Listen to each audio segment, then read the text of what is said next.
So they got a big receiver in Quentin Johnson on the outside. You said the closest thing that Michigan has seen to that, you think, is Michigan State. Yep. We saw that we saw early in that game, Michigan State had a lot of success going to Keon Coleman. Michigan made an adjustment to go to cloud coverage, took him out the game. Do you anticipate that same sort of strategy in this contest with TCU's big wideout? No, because they have two big wideouts. They don't have one but two. And Michigan State was not running the ball successfully. Therefore, we could go to that particular coverage. This team is not going to get away from running the football. We still have to stop the run. And then with our scheme, with different things we do in the secondary wise, keep them off balance. I don't believe that TCU can handle our movement. The one thing I saw with their offensive line, they're big, they're veteran, but movement have given them problems. Yeah, man. They have a tendency to turn guys loose because their lateral quickness isn't great. Mm-hmm. So if we can sit and move on them and do a great job of that, we can get pressure with our front and run any kind of coverages we want to back end. Also, I think that our nose guard that we have is better than anybody they've seen in the Big 12. They hadn't seen a guy like him.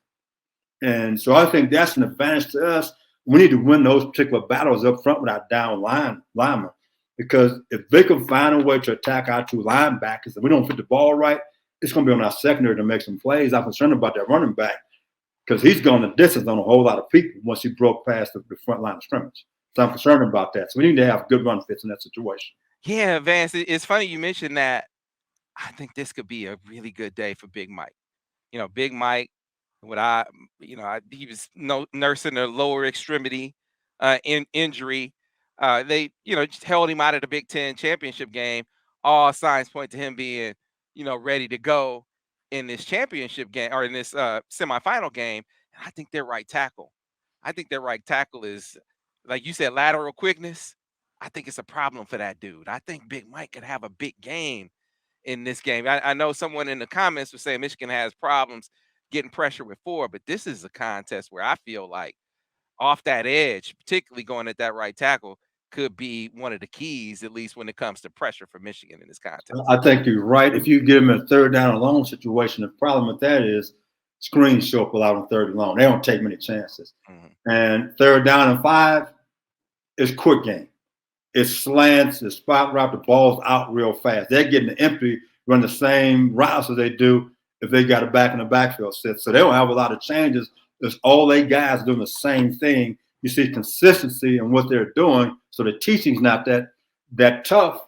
They can get in different formations, but all the guys run the same routes. So the ball's out quick. So we can get some pressure, but I think we got to blitz it. I got to be honest because Texas had success. Oklahoma had success.